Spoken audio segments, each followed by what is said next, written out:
El día 2 de octubre del 2019, Ecuador fue testigo de una ola de movilizaciones a nivel nacional, las cuales se extendieron hasta el 13 de octubre del mismo año. Esto tras el anuncio de ciertas medidas económicas por parte del gobierno del presidente Lenín Moreno, especialmente por la implementación del decreto 883, el cual elimina el subsidio a los combustibles en el país. Mientras sucedieron las protestas, en la nación se suscitaron actos delictivos y con esa justificación, el gobierno declaró el estado de excepción. El 4 de octubre, la FENACOTIP abandonó el paro. A su vez, la CONAIE y el Frente Unitario de Trabajadores continuaron con las marchas que se intensificaron en Quito, mientras las Fuerzas Armadas comenzaban a resguardar la ciudad y el Palacio de Carondelet, llegando en los últimos 2 días al nivel de instaurarse el toque de queda total sobre la capital. Hoy hemos decretado el toque de queda en Quito y los Valles. El 13 de octubre, una reunión entre la CONAIE y el gobierno, mediada por las Naciones Unidas, ONU, consiguió la derogatoria del decreto 883 sobre la eliminación del subsidio de la gasolina. Finalmente, el ministro de Gobierno reportó que se aprendieron a 1.330 personas, 435 policías resultaron heridos y se suscitaron 132 bloqueos de carreteras. Con estos antecedentes de por medio, es imperativo preguntarse no solo como el ciudadano ecuatoriano, sino como habitante de cualquier nación del mundo, ¿es necesario manifestarse de esta manera violenta ante un desacuerdo con ciertas medidas que toman los gobiernos?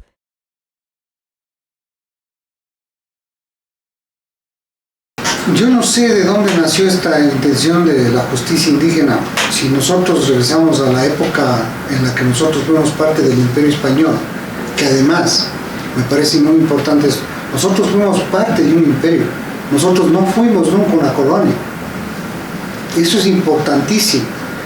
Nos han metido la idea de que fuimos una colonia y por eso hablamos de la época de la colonia, cuando en realidad nosotros fuimos parte de un imperio. Aquí había virreyes. Nosotros nunca fuimos una colonia como fue la India, como fueron otras colonias inglesas, como es Granada en el norte junto a Venezuela, al norte de Venezuela. Pero nosotros no. Nosotros siempre, los indígenas en la época del Imperio Español eran tan iguales como los mestizos. Tenían los mismos derechos. Si uno ve la cédula, si uno ve lo que había en esa época, realmente eran parte de la vida. Aquí se hicieron universidades, ellos tenían acceso, si no, ¿dónde se educó Eugenio Espejo? Aquí eran parte de la sociedad, éramos parte de la sociedad. Es después de la independencia que viene y se rompe con todo esto. Y les quitan a los indígenas después de la independencia los territorios que ellos tenían, que eran dueños, que disfrutaban. De modo que ahí yo creo que hay una equivocación. ¿Y de qué justicia indígena me hablan cuando nosotros teníamos una sola justicia en esa época? Uno de los elementos importantes y principales también como principio de los pueblos y nacionalidades indígenas es el tema de lo colectivo. Pensando en lo colectivo, entendiendo de que si bien es cierto se reconoce al individuo, pero siempre los derechos tienen que ver también con el otro, con la otra persona con la que convive. Y ahí siempre las decisiones han sido colectivas.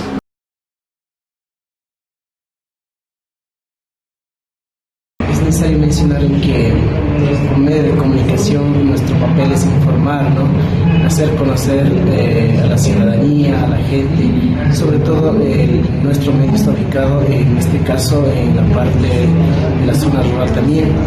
En ese sentido las comunidades tienen que estar informadas de las medidas, sobre todo por qué se aboca a estas situaciones, por el hecho de que se quita el subsidio a los combustibles y la gente pues no es que le afecta solo a un sector, sino que le afecta a todo el mundo.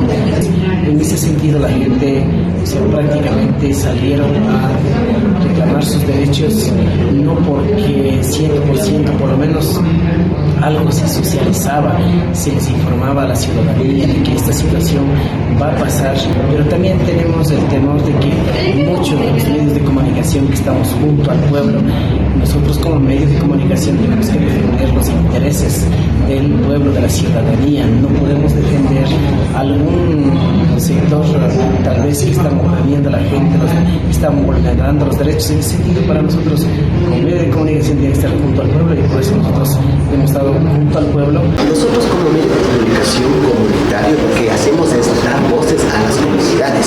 Por lo tanto, cada dirigente de cada sector a donde nosotros abarcamos con coberturas, prácticamente ellos se comunican directamente a la radio, y nosotros abrimos un espacio en la radio directamente, quitando toda la programación que tenemos planificado.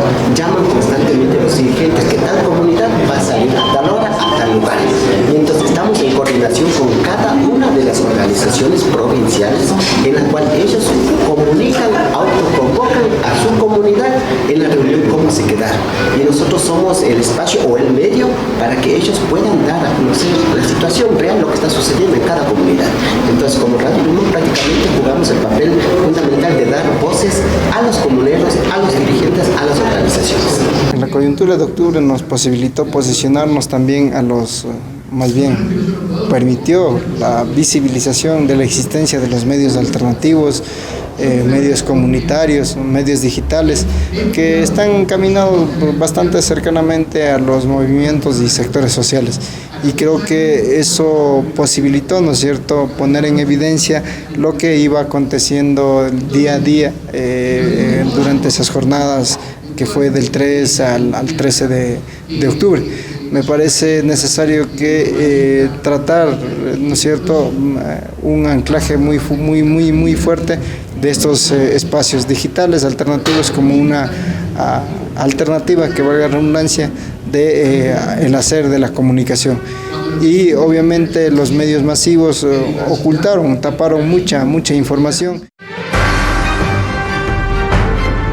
En primer lugar, quiero darles un saludo cordial al señor presidente Lenín Moreno.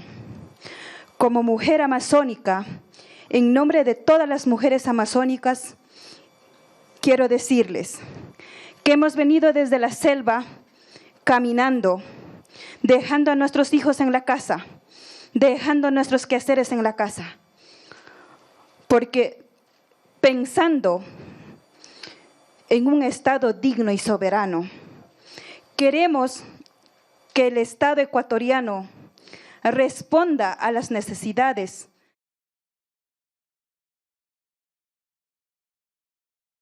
Muchas de las demandas que ha sido por la tierra, por acceso a la tierra, por acceso a la educación, una educación propia, y así los derechos colectivos que en esos tiempos todavía no eran reconocidos. En las asambleas, en diferentes asambleas comunitarias, tanto en comunas, comunidades, organizaciones de segundo, tercer grado, organizaciones de las federaciones, se toman decisiones frente a las problemáticas de ese tiempo, y ahí es cuando en 1990 toman la decisión de coordinar a nivel de todo el territorio ecuatoriano la primera, bueno, está conocida, ha habido más movilizaciones, pero que no están dentro de la historia que tiene el Ecuador. Por eso siempre se cita la de 1990 como la primera movilización que ha tenido el movimiento indígena, y fue una decisión tomada desde las asambleas. Donde hicieron una movilización, una caminata, me parece, de casi todo el Ecuador, desde Loja hasta Quito. Entonces, digamos, esa fue la expresión más alta durante los últimos 10 años. Sin embargo, en este último momento, en esta coyuntura de octubre, sobre todo, el papel de los indígenas vuelve a ser central para la agenda política en el Ecuador.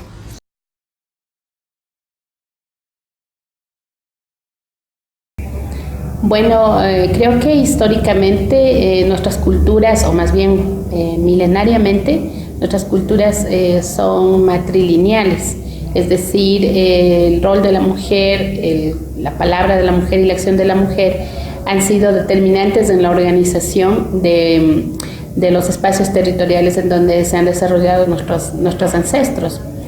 Lamentablemente toda esta intromisión de coloniaje, de conquistas, de guerras, sumada a la presencia de las religiones, comienza a transformar los roles que tenían las mujeres respecto a los hombres, y luego con esta discriminación estructural, con esta violencia estructural que hay ya para toda la sociedad, los sistemas de empobrecimiento, hacen que causas terceras estén afectando a la vida armónica de las comunidades. Nosotros podemos decir que por lo menos desde que se creó la República, al menos aquí en el Ecuador, bueno, el coloniaje devastador, ¿no? Genocidio, violencias, violaciones, todo este tipo de afectación tan cruda que hubo en el coloniaje, no cambió mucho cuando hubo ya la época republicana. Las mujeres han estado siempre relegadas, subordinadas y como luchando por sus derechos. Hay un nivel de mayor ingreso de las mujeres indígenas a estudios universitarios de tercer y cuarto nivel. Me parece que también hay una capacidad de decisión de las mujeres, el hecho de que mujeres indígenas estén en puestos de dirección y de las organizaciones, no solo de las comunas, sino también de las organizaciones de segundo y tercer grado a nivel de lo que es las regionales y la CONAIE. Lo otro que me parece es que, por ejemplo, hay mujeres indígenas, en el caso, por ejemplo, de Nina Pacari, que tiene una apuesta estratégica en términos de construir y fortalecer procesos de justicia comunitaria y de recopilación de lo que implica el fortalecimiento de la justicia comunitaria a través de un centro de estudios en relación a derechos y justicia. Me parece que todas esas iniciativas y esas diferentes entradas hacen que las mujeres generemos procesos de acompañamiento a nivel político, a nivel de lo jurídico, a nivel organizativo, a nivel económico.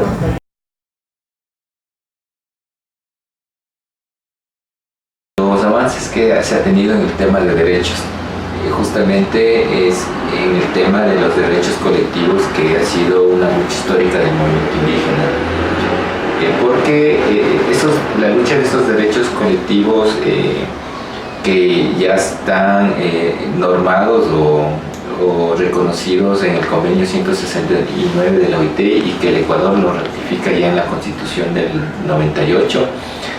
En la Constitución del 2008 empieza a reconocer como sujetos de derechos a las personas, pero también a las comunas, comunidades, pueblos y nacionalidades, y a las comunas, comunidades, pueblos y nacionalidades como sujetos de derechos colectivos.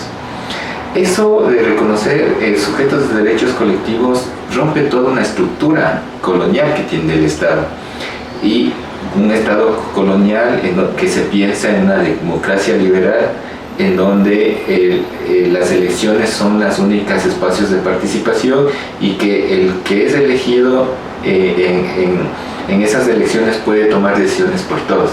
Cuando son actividades de orden comunitario, convocatorias sociales, amingas, asambleas, no hay una diferencia de decir, como quizá en las reuniones en el mundo occidental, no se permiten niños, o los niños por favor salgan, o en el cine nos dicen, no, si el niño llora tiene que salir y cosas así. No hay esa concepción de que el niño por sí es molestoso y va a molestar a los demás.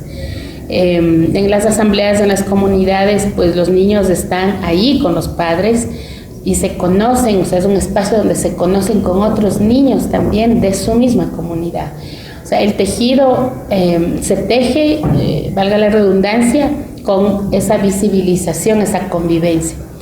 Ahora, en este último paro, la otra mirada era desde el occidentalismo, ¿no? Si el niño hay que protegerle, hay que cuidarle, ¿cómo se le va a traer a este tipo de marchas que tampoco se pensaba que iban a caer en una violencia brutal como cayó?